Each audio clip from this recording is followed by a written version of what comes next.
you're missing the bigger point, which is actually they all had their problems. And in the end, the Charles Camilla love story is a big, real one. She was the villain.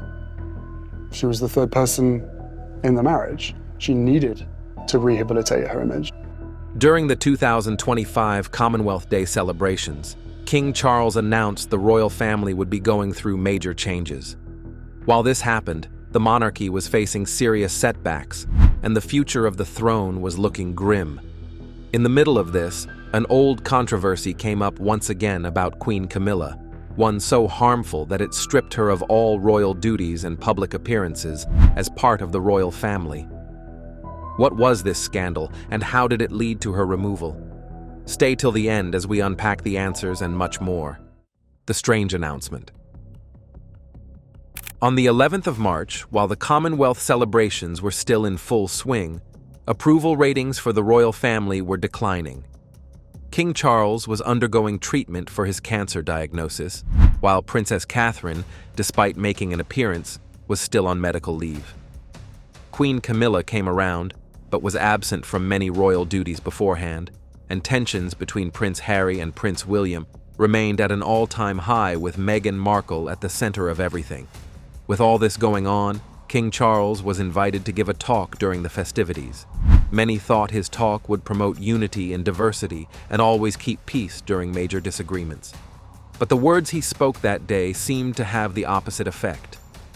Most of his celebratory speech on that festive day ended up pointing out major changes within the royal family and set the stage for difficulty, opening countless reports about the endless conflicts going on behind closed doors. Strangely enough, the person at the center of this conflict was none other than Queen Camilla. As King Charles tried to focus more on his message about unity, most people couldn't help noticing the grieving tone of his voice each time he spoke about royal duties in light of this event. Normally, he was someone who was never very open with his words. But now, it was a different case. Many fans pointed out through his choice of words that there was a lot of trouble going on within the royal family. And no, this wasn't the Meghan and Harry situation all over again, but was more about the much deeper issues King Charles hinted at when he spoke about the future of the throne, and the changes made within the family showed that there were much deeper issues at play. His long talk about changes to the throne and shifting roles within the family felt way off for the kind of speech he was expected to give on Commonwealth Day. But even with that, most people brushed it off as nothing important, but it came up later on when some royal fans pointed out that it happened not too long after Camilla moved from queen consort to queen.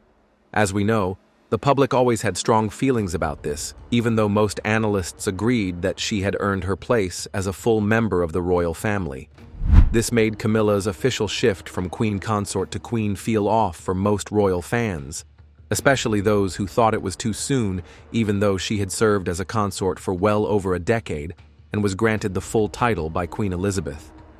But on top of that, it seemed even stranger for him to say that when Queen Camilla was carrying the brunt of royal work while her husband was struggling with his illness. 2025 had been quite difficult with too many lingering issues, and the last thing the royal family needed was a massive change in leadership roles. Yet that was what King Charles spoke about during his talk. For one, the future of the throne isn't decided yet, especially with the king and the queen facing different illnesses. No one knows whether Queen Camilla will still be actively involved in royal duties or told to scale back to avoid more scrutiny. Some even believe the strange speech was his indirect way of pushing her out of the royal spotlight. Those who believe this do so because Queen Camilla had been absent from many public events before the announcement, and even weeks after the announcement, she hasn't been nearly as active as she was before, or at least not to the level lost people expect if she was still meant to be on duty. So it's either she was stripped of her duties as queen due to the internal tensions within the family, or she needed more time to fully recover from her illness. Either way, this was where it got interesting. You see, while many royal fans struggled to figure out what changes King Charles was hinting at, An old scandal involving Queen Camilla came up once again that gave a lot of clues about where the royal family is headed today. This takes us back in time to 1993, the year when the royal family suffered one of the biggest scandals in history. And once again, Queen Camilla was at the center of the issue. This happened 3 years before the people's Princess Diana separated from King Charles, and long before Camilla became the queen consort. During this time, Prince Charles and Princess Diana's marriage was quickly falling apart, and just when the public was starting to notice something was off between them, something much bigger was about to unfold. The leaked phone call. On that day, a private phone call between Prince Charles and Camilla was leaked to the press. It was an intimate talk filled with adult jokes many people felt were inappropriate. Keep in mind that this happened at a time when both of them weren't married to each other, but to other people. Prince Charles at the time was married to Princess Diana, and Camilla back then was married to a senior official in the British Army named Andrew Parker Bowles. Being their usual selves, journalists in almost every media printed out every word in newspapers. The scandal went global within hours, the world was shocked, and the British public felt embarrassed. Worse yet, it was the cringiest line of the private talk that was used as a headline for most of these newspapers. Some laughed, and others were angry, and Camilla became the center of one of the biggest controversies in royal history. It also didn't help that Prince Charles was married back then to Princess Diana, a woman who was loved so much by the public that she was later known as the People's Princess. Princess Diana was known for always smiling in public and showing no sign of negativity, but behind closed doors, she was broken and almost depressed. The princess later said in an interview that there were 3 people in her marriage, and it felt too crowded. For this reason, many people felt angry at Camilla and went after her with horrible names. For years, she was seen as the one who ruined Diana's happy life and had to stay out of the spotlight for a long time, while leading members of the royal family did their best to keep things quiet. They hardly spoke about what happened in public, and it continued after the couple divorced in 1996. Wales have decided to separate. Their Royal Highnesses have no plans to divorce, and their constitutional positions are unaffected. And the princess died in a car crash a year later. It grew so bad that some affirmed Prince Charles as unfit to be king and Camilla as having no business with royalty. Later on in 2005, to avoid making a fuss, Prince Charles and Camilla got married in a small ceremony. What made it odd was that Queen Elizabeth did not attend the wedding, although she later joined them for a blessing after the ceremony was long over, indirectly showing the world there was a lot of tension within the family. The first title she got was Duchess of Cornwall, and with official statements making it clear she would never become queen. As far as Queen Elizabeth was concerned back then, the best position Camilla would ever dream of getting was Princess Consort, and that would only happen when Charles became king. This seemed like the best way to make the public accept her without giving too much attention, and for the most part, it worked. Over the years, people focused less on the scandal and more on Princess Diana's children, Prince William and Prince Harry. Celebrations soared in 2011 when the first son, William, got married to Kate Middleton, and in 2018 when Prince Harry married Meghan Markle. During this time, Camilla focused on charity work and stayed quiet for the most part during royal events to avoid trouble.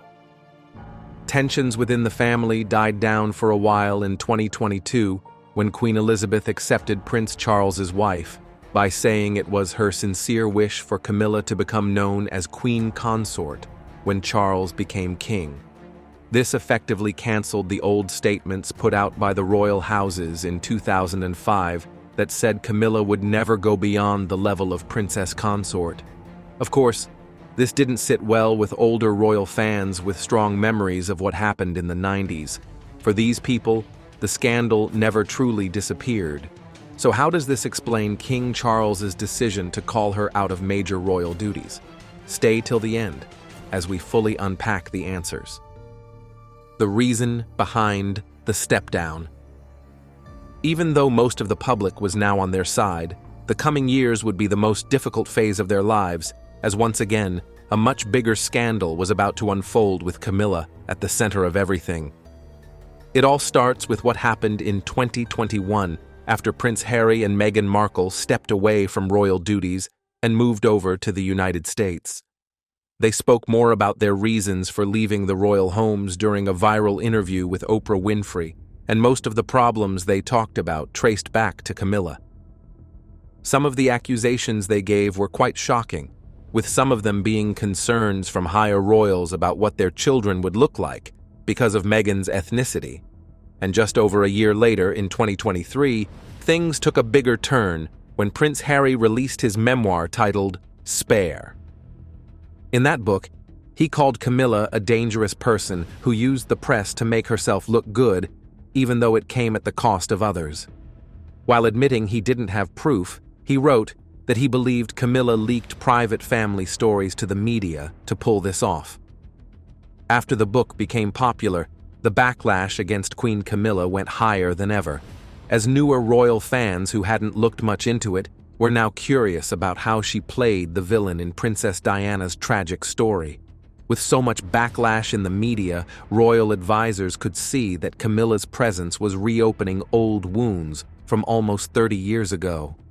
At this point, even though she was still queen, her approval rating was declining rapidly. It was sinking fast, and no royal patchwork could fix it easily. Prince William has also allegedly had his beef with Queen Camilla, although he hasn't been as open as his brother about it, and has always tried to keep things professional in public. But under the surface, the royal advisors could see the ongoing strife between the both of them, proving that the rumors of Prince William violently protecting his mother's legacy from Camilla were all true. With King Charles diagnosed with cancer, Princess Catherine taking multiple medical leaves, accusations from Prince Harry's memoir still making headlines, the old Tampon Gate scandal now resurfacing, and rising tension between both princes reaching a breaking point, no clear public leadership on the horizon, the future of the throne was looking grim, and the public was somehow linking all of this to Queen Camilla. Too many things were going wrong all at once, and King Charles did not want to heap more trouble on his family. Already worn down by his illness, King Charles made a private decision to ask Camilla to step down from her public duties. He allegedly did this for her sake, making it look more like a gesture of love instead of punishment. This was one of the major changes he was hinting at during the Commonwealth celebrations on March 11th, and we know this because the logic was quite clear. With Queen Camilla now out of sight, the future of the throne and the center of public trust from then on would no longer involve a controversial figure, but would rather be focused on himself, Prince William and Princess Catherine. The change would be seen as a gesture of love once it gets revealed formally. With that taken care of, the future of the crown and the one to take it becomes less controversial, and everybody wins.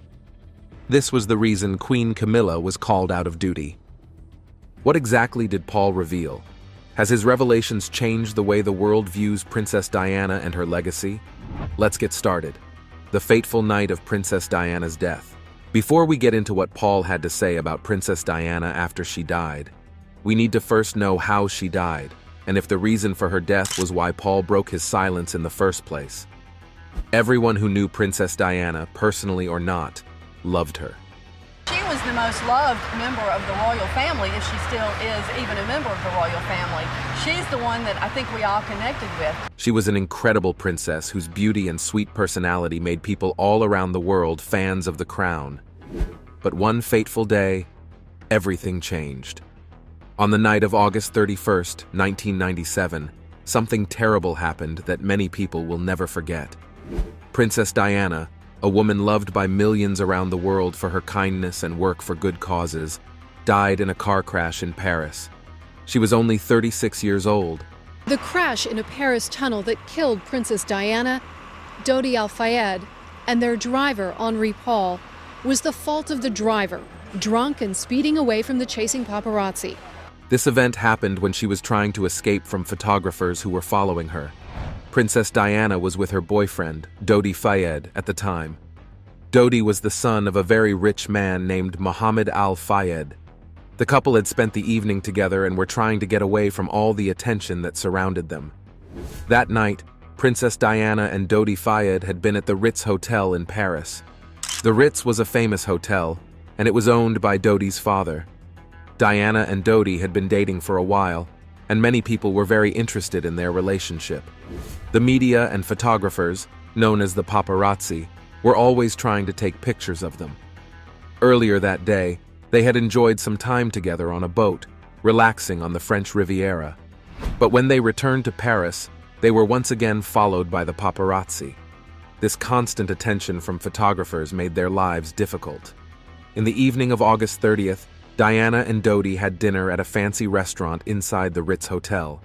After their meal, they decided it was time to leave. But they knew that many photographers were waiting for them outside the front entrance of the hotel. To avoid them, they made the choice to leave through the back door instead of the front.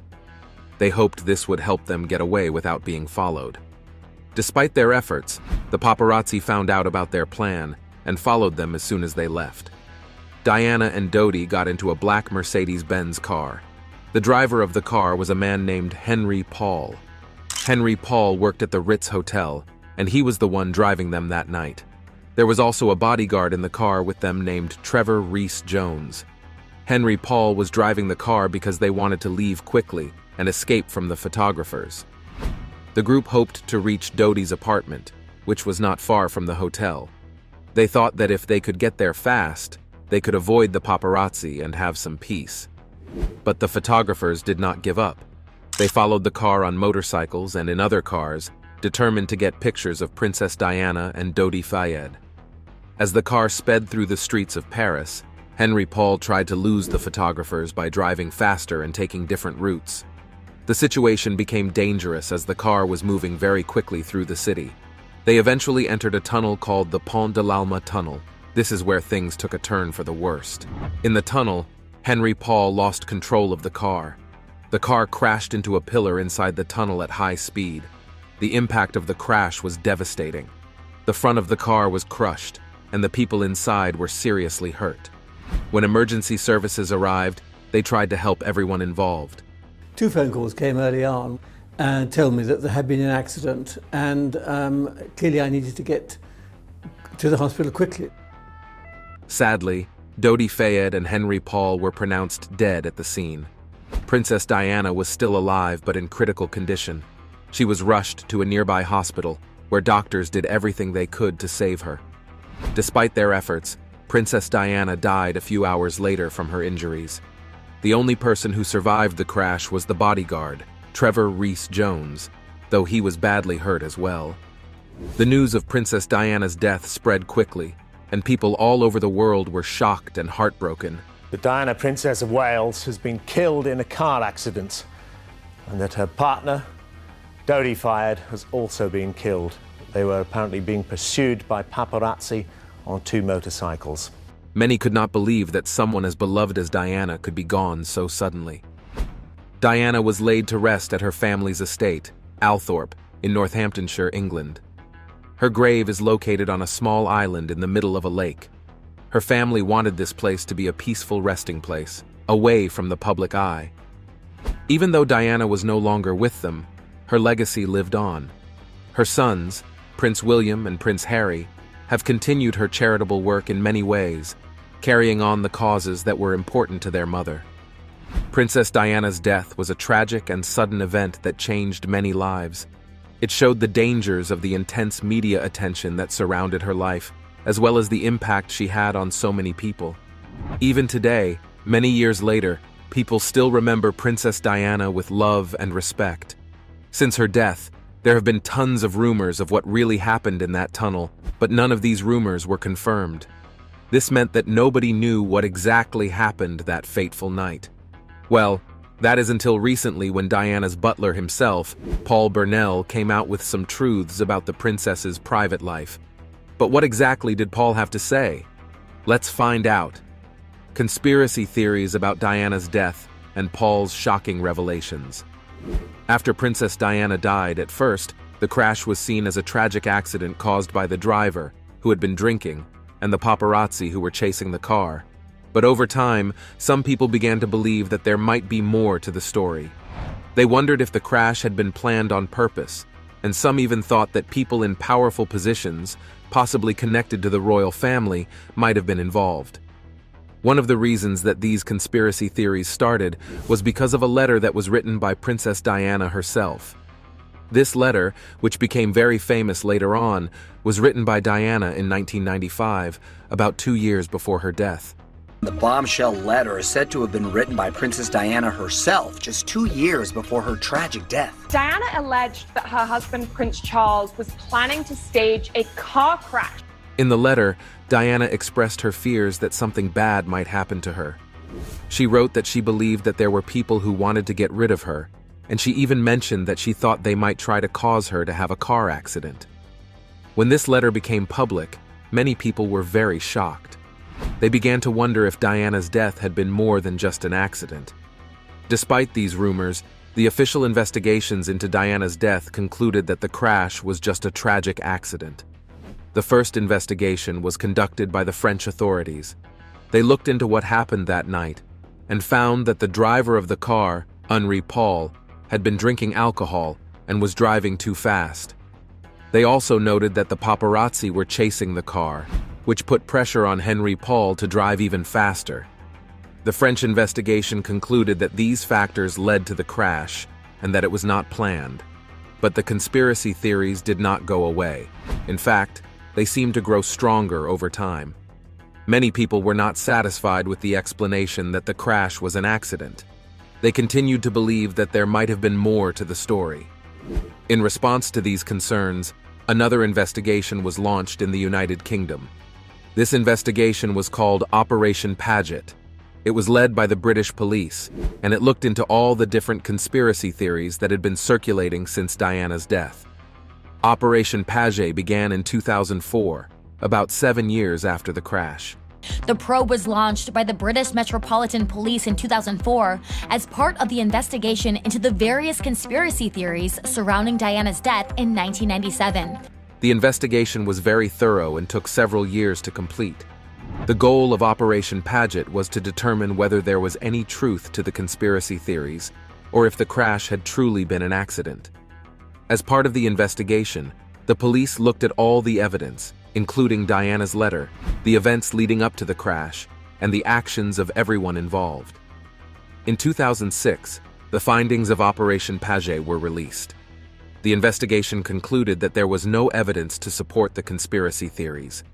Like the French investigation, Operation Paget found that the crash was caused by the driver, Henri Paul, who had been drinking and was driving too fast. The report also mentioned the role of the paparazzi, who were chasing the car and making the situation even more dangerous. Operation Paget did not find any evidence of a plan to murder Princess Diana, and it stated that the crash was a tragic accident. Despite the conclusions of Operation Paget, some people continued to believe in the conspiracy theories. They pointed to Diana's letter as evidence that she knew something bad was going to happen to her. They also raised questions about other aspects of the crash, such as the actions of the French authorities and the response of the emergency services.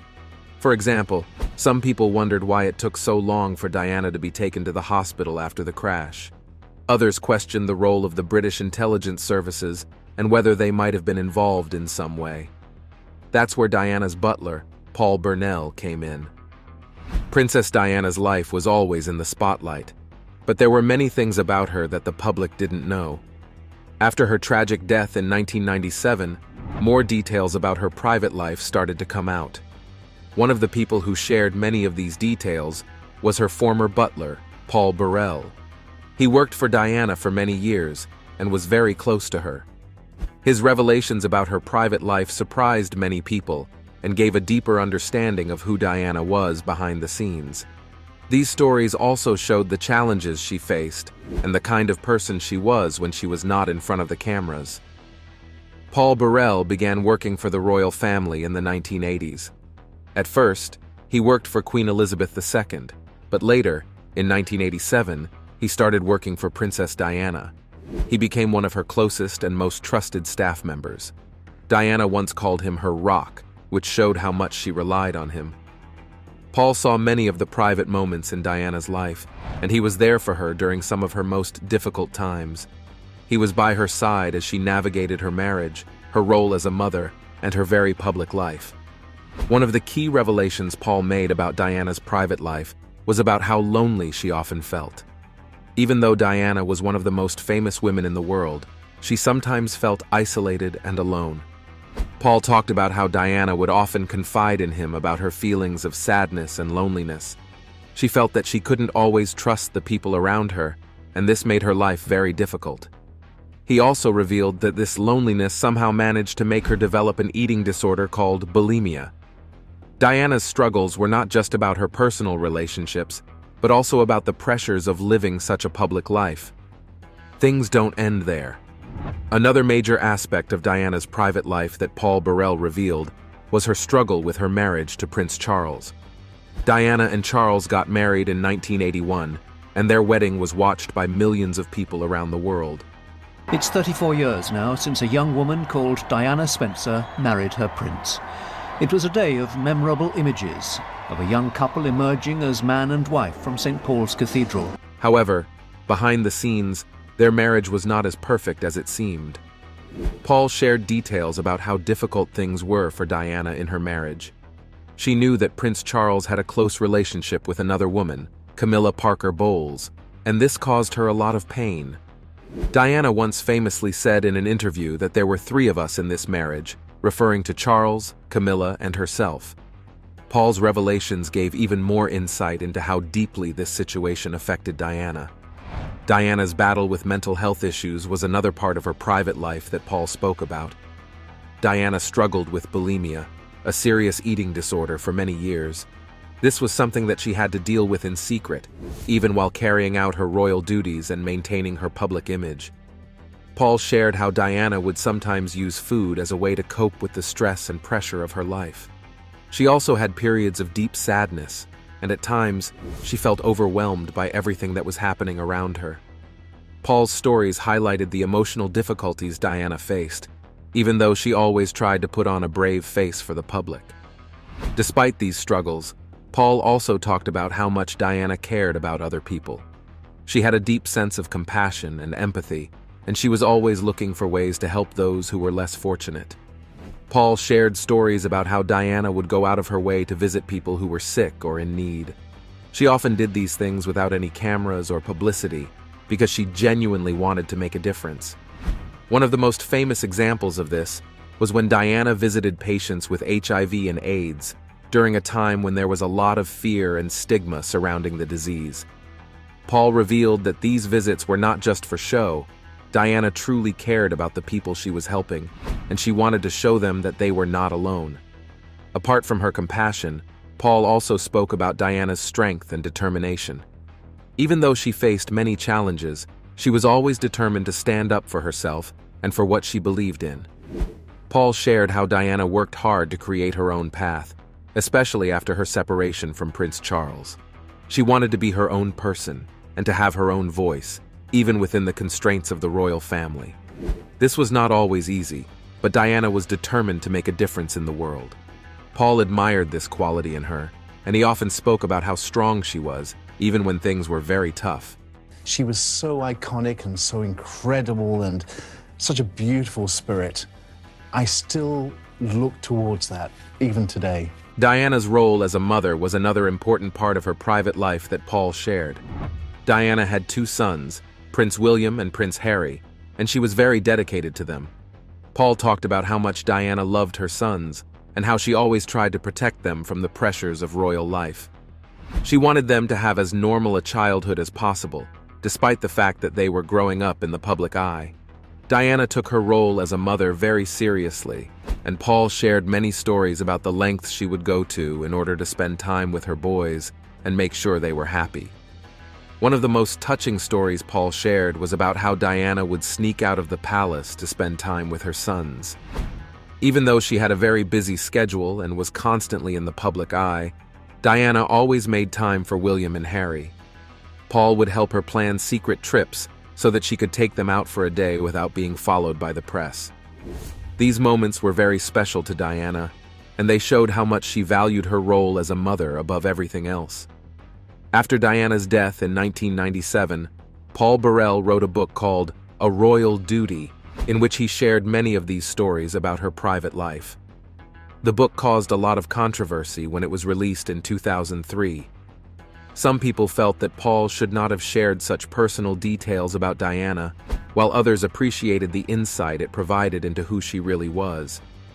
Paul defended his decision to write the book by saying that he wanted people to know the truth about Diana's life and the challenges she faced. He believed that by sharing these stories, he was honoring her memory and helping people understand the real person behind the public image. In the book, Paul also shared details about the time after Diana's death. He talked about how difficult it was for him to cope with the loss of someone he had been so close to.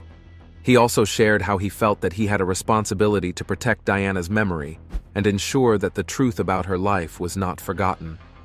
Paul's revelations gave the world a deeper understanding of the woman who was often called the People's Princess. His stories showed that even though Diana was a global icon, she was also a human being who faced many of the same struggles as everyone else. Paul's decision to speak out about Diana's private life also showed the complicated relationship between the royal family and the people who worked for them. After the book was published, there was a lot of debate about whether Paul had betrayed Diana's trust by sharing these details. Some members of the royal family were not happy with the book, and there were even legal issues surrounding some of the things Paul had revealed.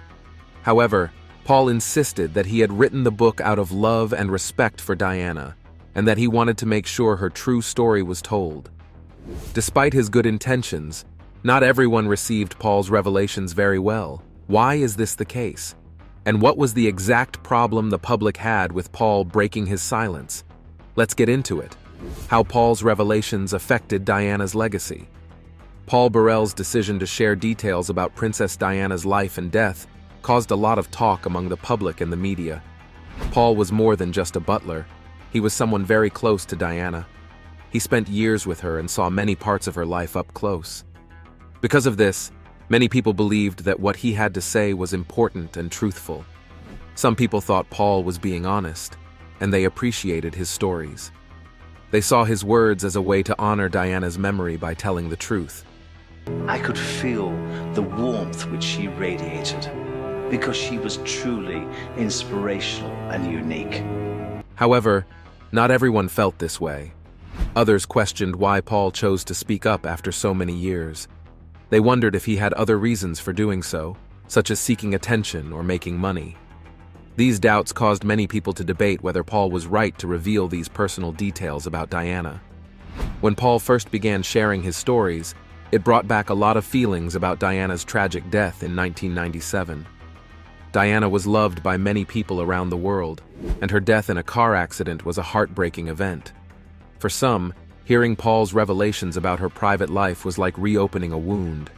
He shared stories about her struggles, fears, and personal moments that the public had never heard before. These new details reminded people of how sad it was to lose Diana and made them think again about the events that led to her death. While some people found comfort in Paul's honesty, others were unsure if it was right to talk about these very personal parts of Diana's life. The media was very interested in what Paul had to say. Paul's revelations gave the media new material to work with. TV shows, newspapers, and magazines covered his stories in detail, and people everywhere were talking about what Paul had revealed. Different media outlets had different opinions on Paul's decision to speak out. Some were supportive of him, believing he was telling the truth and honoring Diana's memory. Others were more skeptical, questioning his motives and whether he should be sharing such private information. For some people, Paul's revelations seemed to confirm their belief that there was more to Diana's death than what had been reported. Paul had shared stories about Diana expressing concerns for her safety. She had even talked about the possibility of being harmed. These details made some people wonder if there was indeed something more sinister behind her death. Because of this, there were renewed calls for further investigation. Some advocacy groups and members of the public began pushing for the evidence to be re-examined, hoping to uncover the full truth about what happened the night Diana died. But not everyone was convinced that Paul's stories proved anything. There were people who believed that the official investigation had already given the correct answers, and they questioned whether Paul's stories were adding anything new. These people felt that Paul was lying about his closeness to Diana and that he might be creating drama where there was none. This disagreement created a lot of discussion and debate among the public and in the media. Some people wanted to see the case reopened, while others believed it was time to accept the official explanation and move on. Despite these different opinions, Paul's revelations had a big impact. Princess Diana had always fascinated people, and Paul's stories only added to that interest. People who loved Diana wanted to know more about her life, and they were eager to hear any new information that could help them understand her better. The media kept covering Paul's stories, which kept the public's attention focused on them. As long as the media continued to talk about Paul's revelations, the public remained engaged, and the debate about what really happened to Diana continued. Paul's decision to share these details also affected the people who were close to Diana, including her family. The royal family has always been very private, and they do not like it when personal details about their lives are made public. Paul's revelations likely caused some tension within the family because it brought attention to issues that they would have preferred to keep private. Diana's sons, Prince William and Prince Harry, were especially impacted by the ongoing discussions about their mother. They were both very young when she died, and they had spent many years trying to cope with their grief. Paul's revelations brought their mother's story back into the public eye, and that might have been difficult for them to deal with. Over time, even though Paul's revelations have faded from the headlines, the public and media interest in Princess Diana has never really gone away. Diana remains a beloved figure, and new stories about her continue to capture people's attention. Paul's insights have become part of the larger story of Diana's life and death, and they continue to be discussed by people who are interested. I don't think that we can ever have peace with my family unless the truth is out there. Prince Harry sharing painful and deeply personal details of the family rift that rocked the British royal family and the world. In his new memoir, Spare, Prince Harry chronicles the family dynamics that defined his life and led him and his wife Meghan to leave the UK and the royal family. Prince Harry just did the unthinkable, which should not be so surprising. This prince has not been the same since his mother died. Despite this, as a royal, he's not expected to express his grief to the world or show signs of weakness. But Prince Harry, the second son of the beloved but late Princess Diana and King Charles, has managed to turn these rules upside down, to the surprise of many. From his book Spare to the Tell-It-All interview, which were only the inception of the many other controversies that have brought about mixed reactions from royal enthusiasts around the world.